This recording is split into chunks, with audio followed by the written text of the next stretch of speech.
So this week's video is going to be a little bit short, both because a lot of the equipment that we've used we know pretty well. The theory is pretty well described in the lab manual, and it's stuff that you've been talking about in class. And I seem to have lost my voice, and so I probably can't talk for very long. But let me go through the parts of the lab quickly and just give you some advice on how you might want to get started. I think my first piece of advice is that you really do want to think about what you're going to do before you get to lab today. So a lot of the arithmetic, a lot of the algebra and calculus that you're going to have to do is something that you can either prepare beforehand or that you can think about before you come to lab. As with all of our lab notebooks, I'm not really going to require you to rederive things while you're sitting in lab. That's not what we're doing it for. But I do want you to think about whether or not you understand why the RMS value and the peak values vary by a factor of the square root of 2. That sort of thing is going to be important for the analysis. Okay, well, so for part 0, you've literally done this before. This was a lab that we did a couple of weeks ago. You know, and you should be able to turn back a couple of pages to find out how to convert between the reading from the Hall probe and the actual magnetic field that you expect at the center of one of these devices. And that's something that I expect you to be able to get through pretty quickly. Now, for part 1, we're going to be putting a DC current through ring number 1, which in my diagram is the one on the left. The way I've chosen it means that the magnetic field for the loop on the right is to the left. That's a lot of left. The loop on the right is seeing a magnetic field generated by the loop on the left, and the direction of that magnetic field is to the left. So what we're going to be doing is we're going to be trying to measure the mutual inductance here by calculating the flux, the magnetic flux through this loop number 2. Now, the way we describe it in the lab manual is that we're going to be doing an integral, but it's really a Riemann sum because I don't have the magnetic field as a function of space. What I'm going to have is I'm going to have the magnetic field along a certain number of points inside this plane, right, on this disk. And so that means that I'm going to take my disk and I'm going to split it up into annuli. Each annulus is going to have just one measurement, but that measurement is going to represent the magnetic field over that entire ring. And so when I do the integral, I'm really doing this Riemann sum where I'm adding the magnetic field I'm adding up the magnetic flux annulus by annulus, and so I'm going to use the data that I collected for the value of the magnetic field at different points in order to calculate that total magnetic flux. And that's why we have this sum of the magnetic flux at each point, or the magnetic field at each point, times the area of the annulus. And you have to just be a little bit careful when you calculate what those areas are. Once you do that, you can use the formula that you either have from class or you've been deriving today, and you can calculate what M is, right? What that mutual inductance is, because you'll have this, and you'll be able to read this off the side of the equipment. In part 2, we're going to be switching to an AC current through the ring on the left. Therefore, I'm not going to draw the magnetic field because it's constantly going to be changing. Instead, we're going to use an oscilloscope, right? So we're going to have leads coming off our second wire now that lead to an oscilloscope, which has a little diagram on it.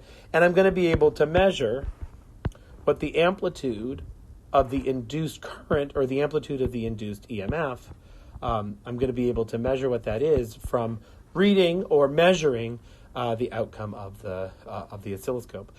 Now you know how to use an oscilloscope, and you'll be able to play around with the measurement knob on the oscilloscope in order to calculate what this is. And of course, this is where the square root of 2 is very important, because the thing that you're going to be measuring from the oscilloscope is the amplitude of the EMF, whereas the thing you read on the multimeter to verify that you have the right current is actually the RMS, right? So that's where that square root of 2 becomes important.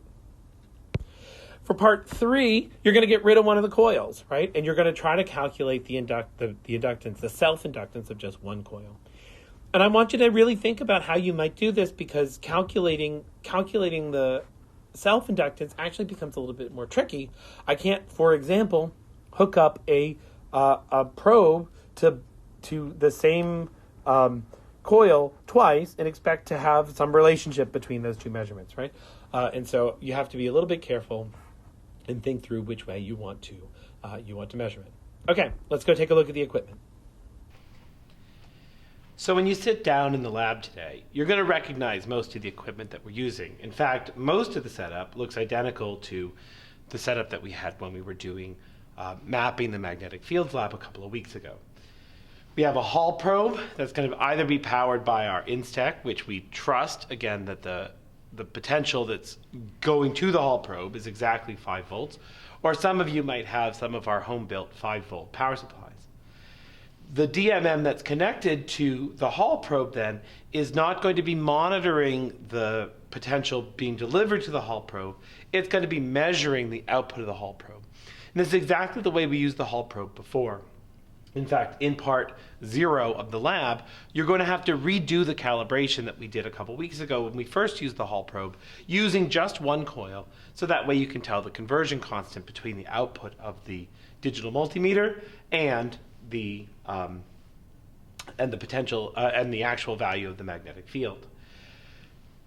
One difference that you will have with the Hall probe today is that you're going to have to move the Hall probe up, down, left, and right if you're looking directly at the coils. Now, you don't ever want to change the orientation of the Hall probe, but you can use just one of the screws to move the Hall probe up or down, or translate it left to right. And you want to be careful while you're doing that, but I would never touch the screw that fiddles with the orientation of the Hall probe around the axis of the system. We're going to be using these power supplies, the Alencos, to deliver our current through our first loop. In part 1, you're going to be using the DC side of this to produce just a static magnetic field being produced by the first loop, so that way we can measure what the flux looks like on the second loop. And again, when you put that probe here, you're going to have to move it up and down, because eventually we're going to want to integrate, that is, do a Riemann sum, right? Sum over the values of the magnetic field as they exist on the second probe.